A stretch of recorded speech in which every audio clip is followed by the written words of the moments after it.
West Consulting, served as the minority leader of the House, and in 2007 became the 34th mayor of Salt Lake. He currently serves as the chair of the National League of Cities, and so that is very short data on him. I hope that's mostly right. Don't check that. Okay, good. Thank goodness for Wikipedia. It's an incredible resource, but not always accurate. So anyway, so beyond the data, I think all of us understand as business leaders that it's sometimes tough to be in that seat. That decisions are rarely clear-cut.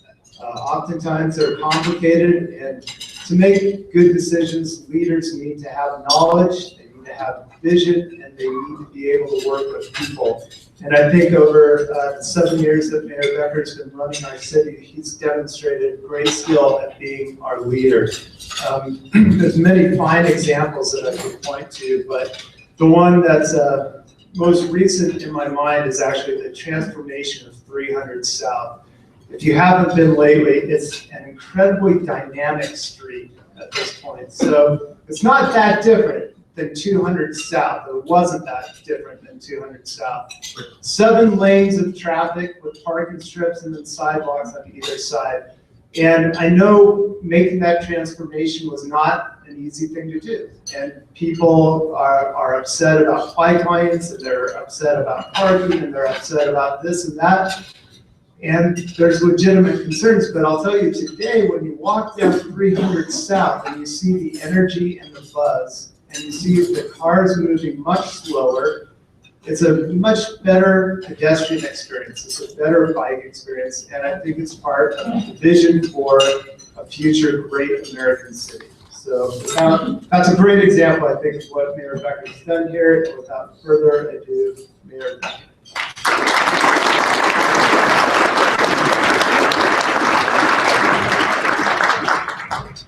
So good afternoon, everyone, and thank you again for letting me join you.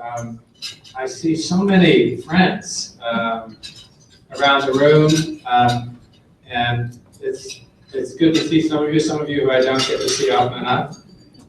And it's also great to be here with you as part of this organization. As I've talked about before when I visited with you, I lived for 25 years in Memory Grove. And City Creek, Memory Grove was not only my backyard, but also City Creek.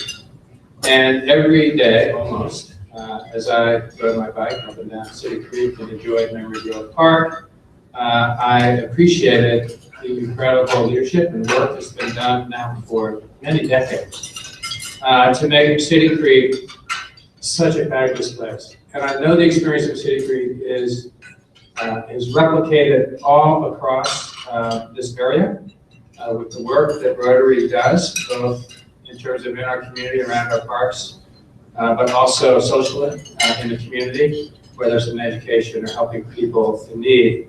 And also recognize the incredible work that is done by Rotary internationally, and I think always particularly about polio and about the incredible success story that represents, which really has been led around the world by polio, by Rotary. So anyway, thanks for the incredible work that you do.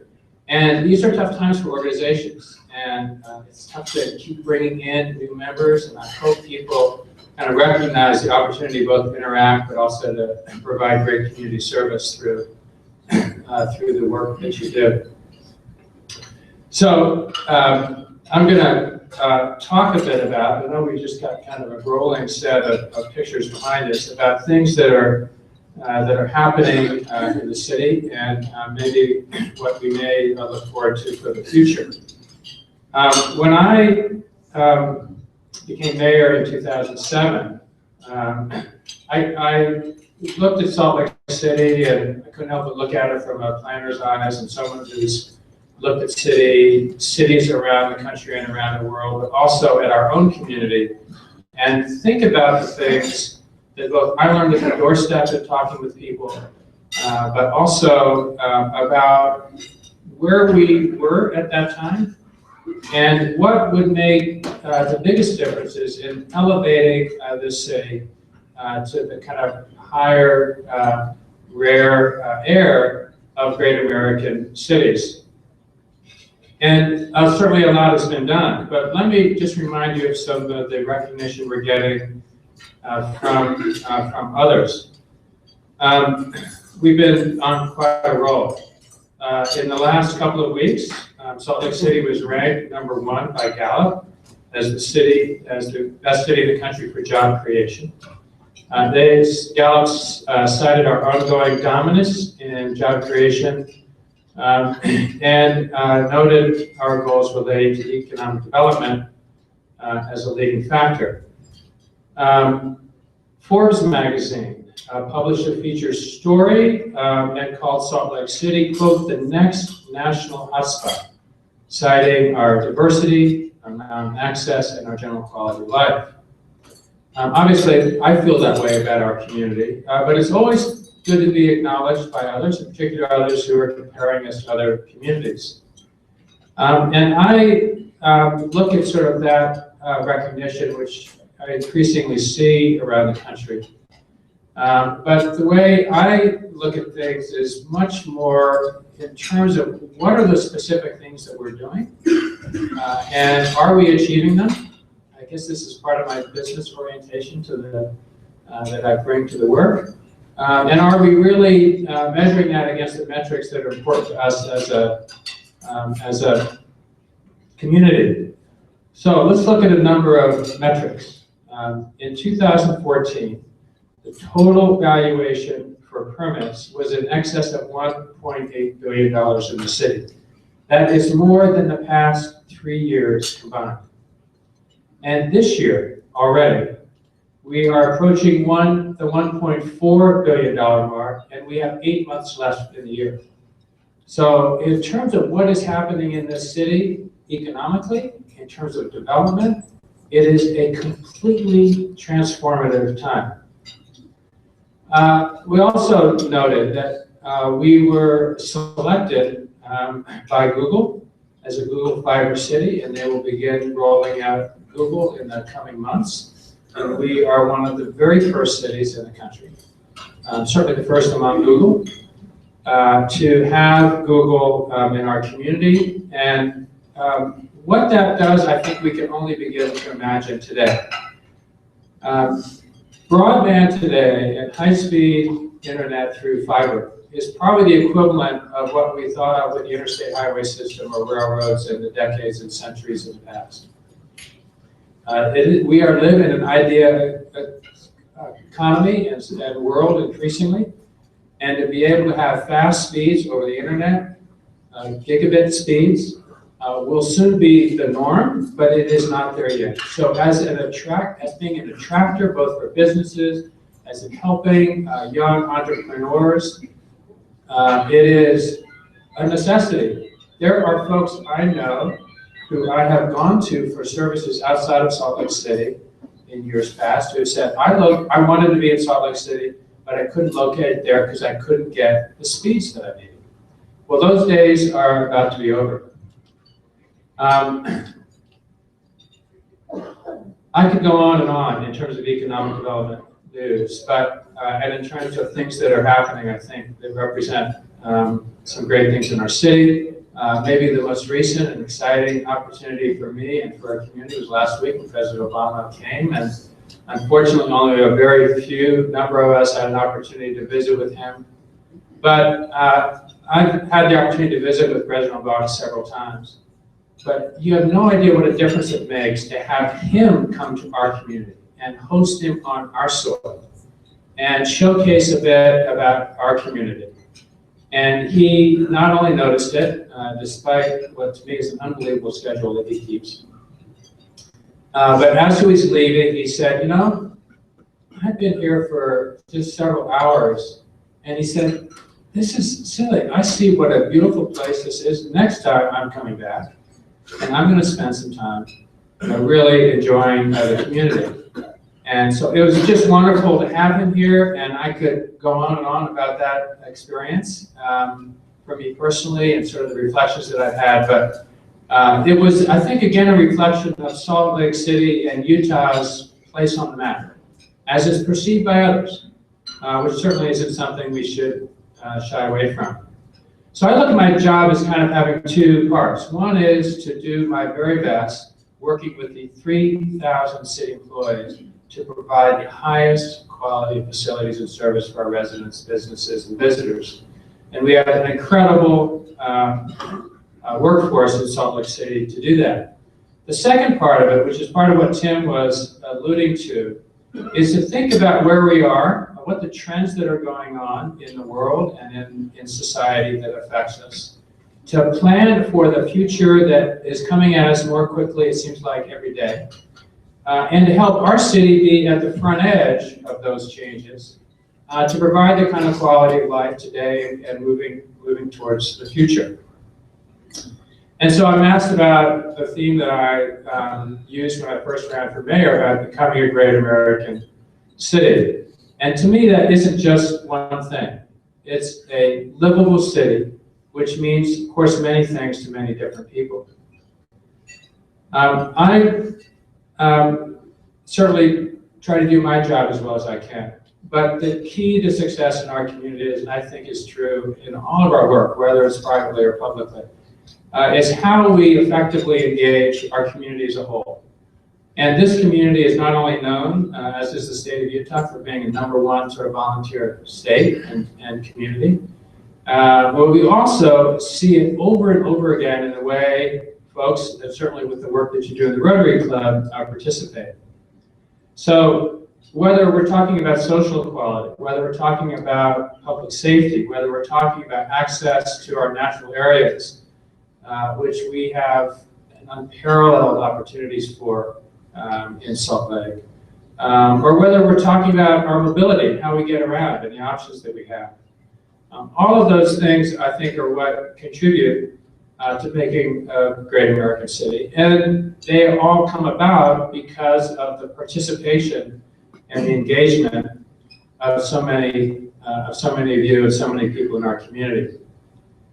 There's been a great focus leading up to this year around air quality, and certainly we're trying to do our part in the way that we provide energy in our buildings, the way we use our own fleets, but also in the work we do with our community in helping with energy efficiency and helping lead the way in terms of energy use. And as Jim was talking about with Third South, which is one of, in my mind, many examples of how we provide good options for people to be able to get around and move around in our community.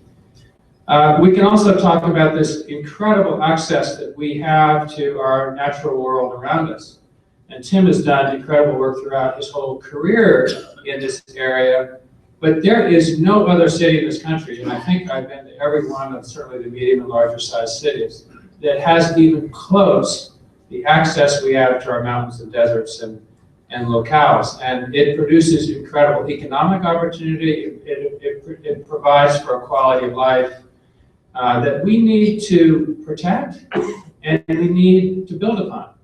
And you'll be seeing some things coming out of the city and my work with the city council to bring forward what we hope will be received as a transformative proposal this fall as a possible ballot initiative around how do we provide for recreation, outdoor access opportunities, and the kinds of outdoor activities people like while protecting our environment for this generation and going forward, because it has changed quite dramatically if you look at it from a decade's point of view.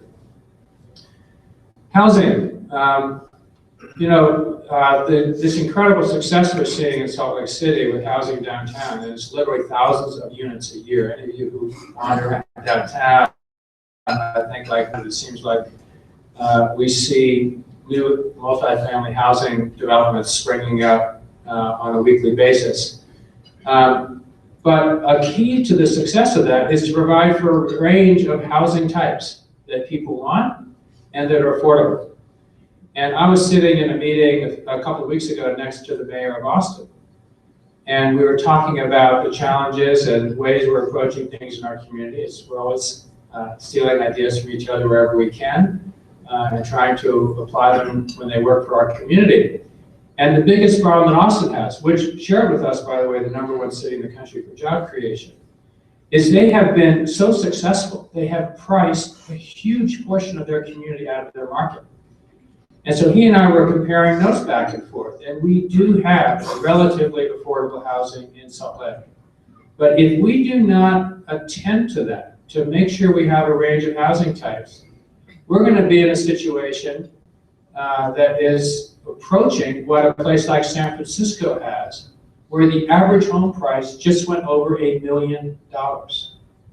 Now that is not where we want to be as a community. So this 5,000 doors initiative in 5 years that we've launched is try to look at the gaps in the housing types and housing needs that we have, obviously support the market rate housing, but try to make sure we don't lose, as has happened in Austin and so many other cities, the affordability so that regardless of what someone's status is in life, from homelessness to the wealthiest individuals and families, that we have those housing types available in our community. Another area, of course, of great importance, and maybe the greatest importance in terms of opportunity in any community, is education. And when I ran for office 8 years ago, I made that one of the topics that I wanted to make sure we addressed. And some of it came from the experience that I had in the legislature with Representative Aaron and others, that I saw an education approach that was first moving, continually moving in approach every year, depending on who was running different legislation, but also wasn't addressing both changing conditions and adequate, really, resources so that teachers and families had the ability to succeed. And it was particularly true then, and is still true today, that some kids come to school, kindergarten or first grade, prepared to go to school. But many kids do not have the foundation that comes from their families to be able to be successful. And if a kid isn't literate by third grade, we see the kind of results that we have today. 50% of the Hispanic kids that start ninth grade do not finish high school. That is not acceptable in any community or in our society. And we can blame everybody we want, but if we're not addressing that by looking at ways we can bridge the achievement gap, as it's called, then we're not succeeding. And our kids, each of our kids should have the opportunity to be successful. So we've launched a whole series under our Capital City Education Program of efforts to wrap ourselves around our school system, which is incredibly well, it does an incredible job to work with preschool help, to work with after-school activities, to look at learning starting basically prenatal all the way through lifelong learning, and look at where each of us, whether it's the city or the schools or the universities or the community colleges or the business community, can play a role. And we've arrived at an agreement for things that we're committed to doing in the coming years. So this is actually an incredible time. When I came into office in 2007, we were facing, unfortunately, the greatest economic problems we had since the Great Depression. All I did, it seems like, in terms of our budget for 6 years was cut budgets. But at the same time, we were making major changes. That is as difficult as it is. It's also a great opportunity to kind of look at what we're doing and how to reorganize our government and our services and our direction and commitments to reflect changing times. So we eliminated whole departments, actually, in the city.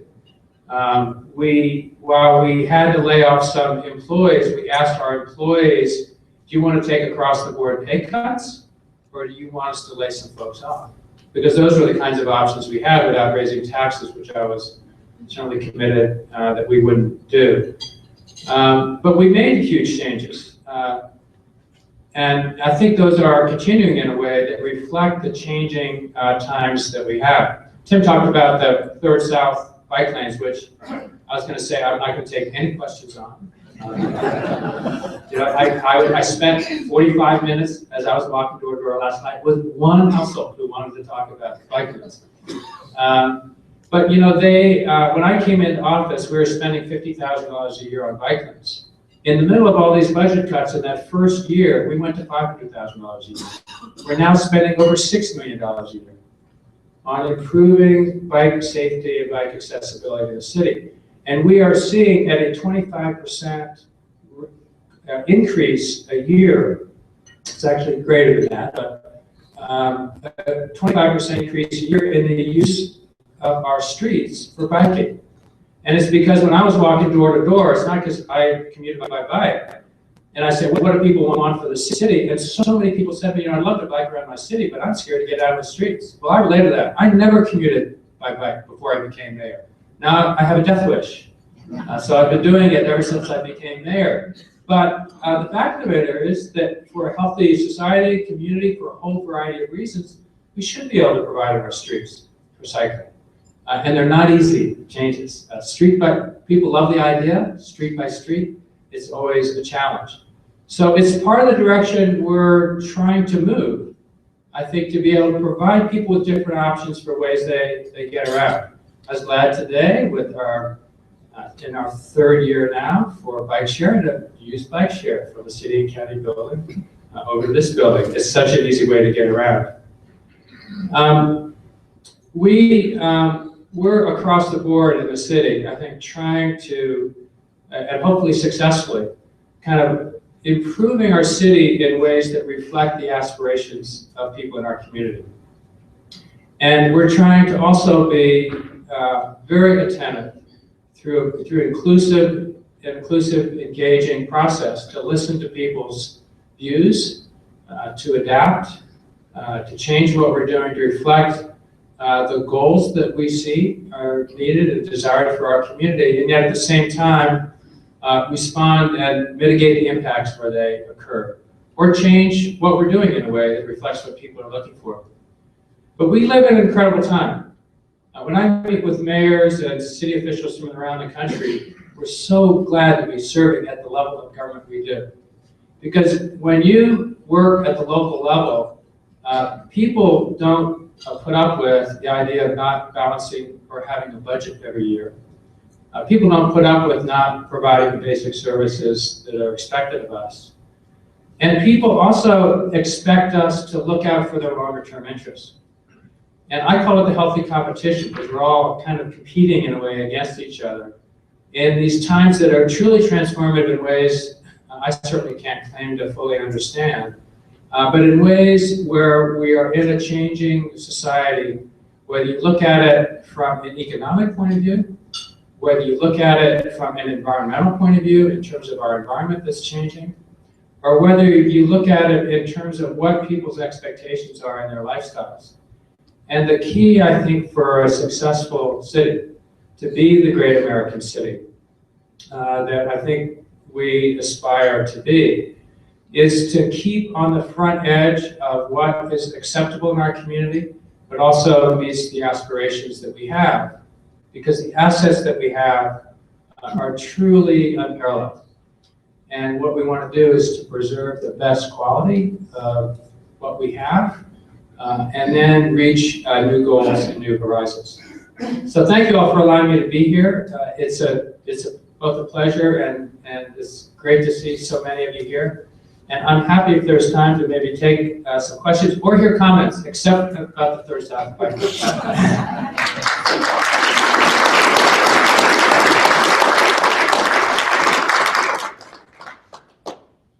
Mayor, I love the Third South Bike.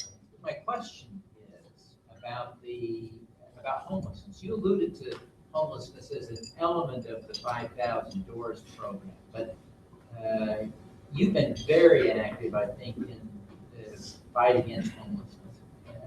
What else are we doing in Salt Lake City? What else should we be doing or not? Thank you. For people who hear this, it's a question about homelessness and what we're doing in Salt Lake City.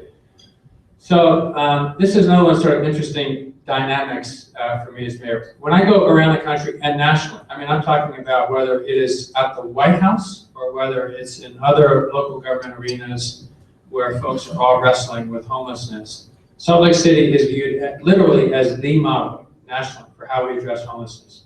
Now, in our community, it's a very different story, a different picture. Because while we have made incredible progress, we're the first city in the country with Phoenix to effectively eliminate veterans homelessness. And we have decreased homelessness among the chronically homeless by 75% since 2006. So we've actually made incredible progress. But the impacts on our community are a whole different story, right? Whether it's people who are affected by folks aggressively panhandling on the streets, whether it's the criminal element that embeds themselves in and shields themselves within the homeless population. I can tell you the homeless population, our homeless friends, are the greatest victims of that criminal element. Or whether we're talking about our facilities and services that are strained, because with the Great Recession, what happened is most of us got through it pretty well. But there's a whole segment of our community and society that dropped out of the bottom. They lost their jobs, they lost their home, they ran into health situations. And so the nature of our homeless population has shifted as well. So what we have been struggling mightily in downtown Salt Lake, because in our city, what has happened was 30 years ago when the homeless facilities were sited where they are today, in the Depot District, as you call it, west of Pioneer Park, and in the Gateway area. Gateway wasn't there.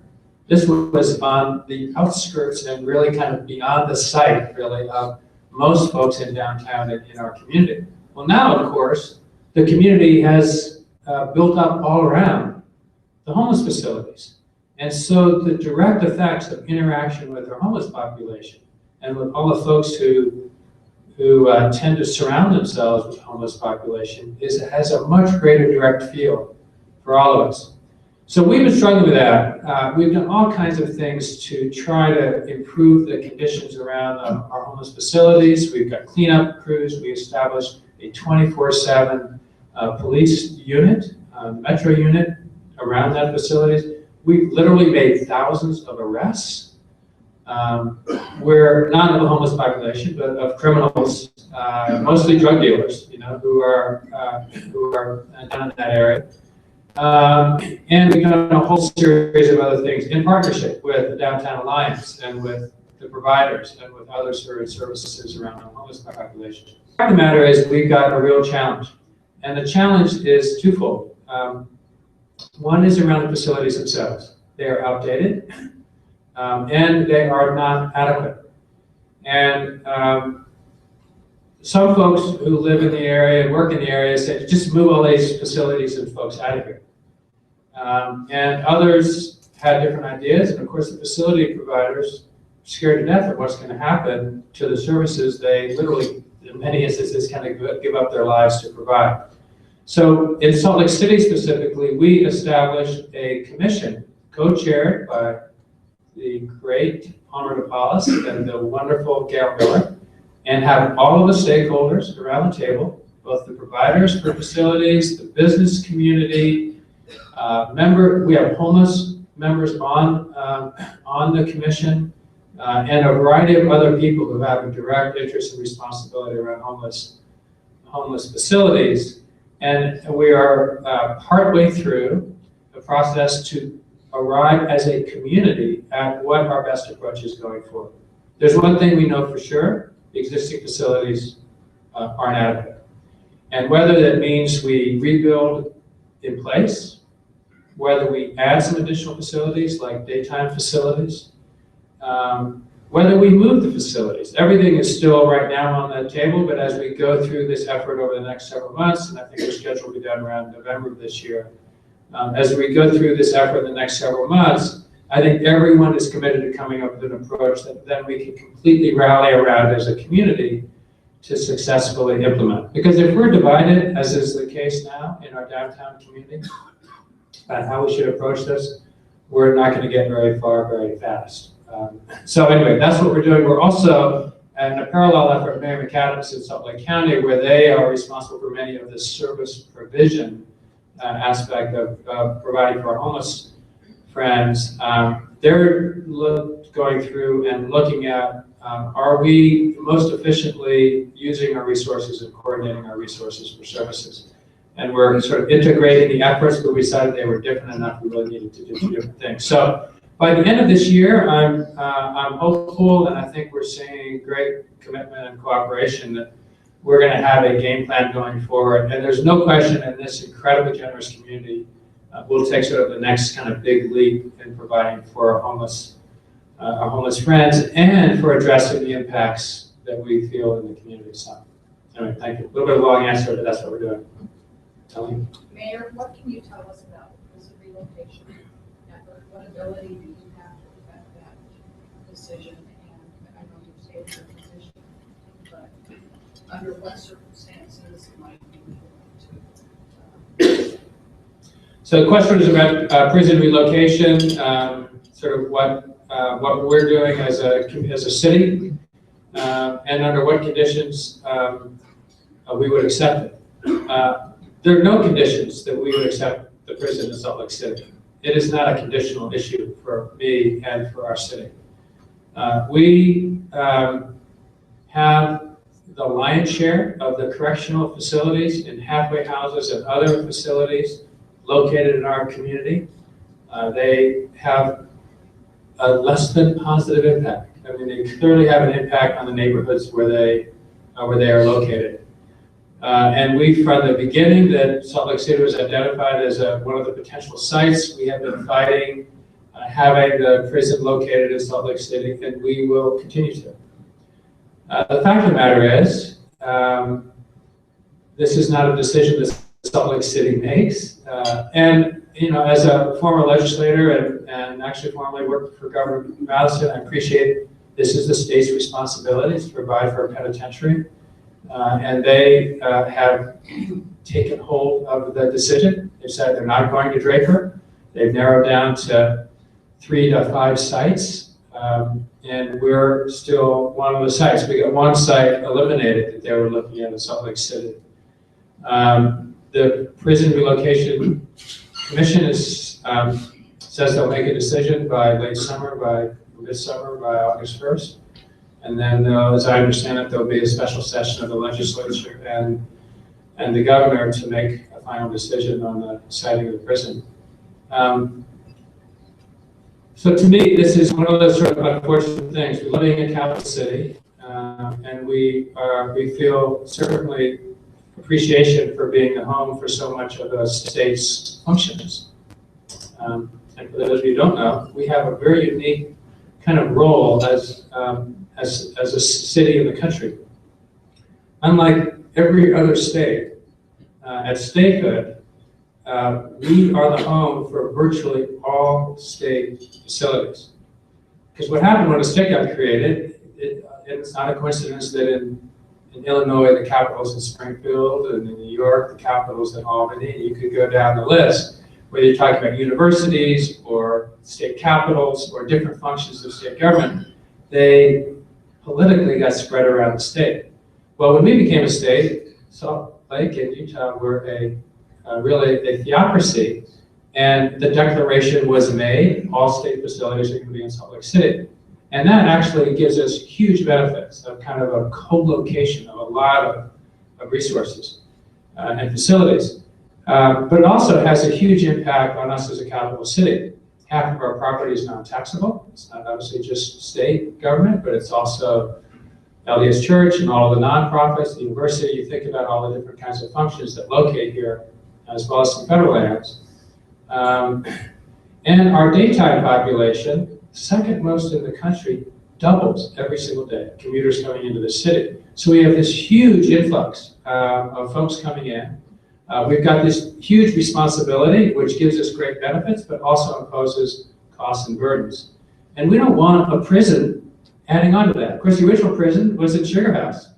And when I have some of the state legislators and Prison Relocation Commission members say to me, oh, you know, it's not so bad to have a prison, you know, in the city, there are all these benefits. I said, I don't see you calling for it in your city.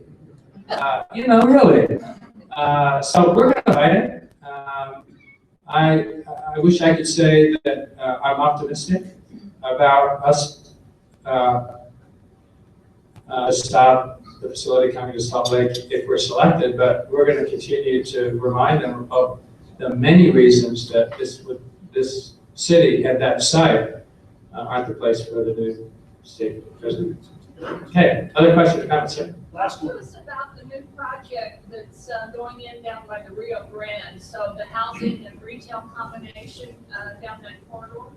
Yeah, thank you. So one of the great spots in Salt Lake City and in downtown Salt Lake City is the area between the Intermodal Hub or Central Station and the Rio Grande Depot.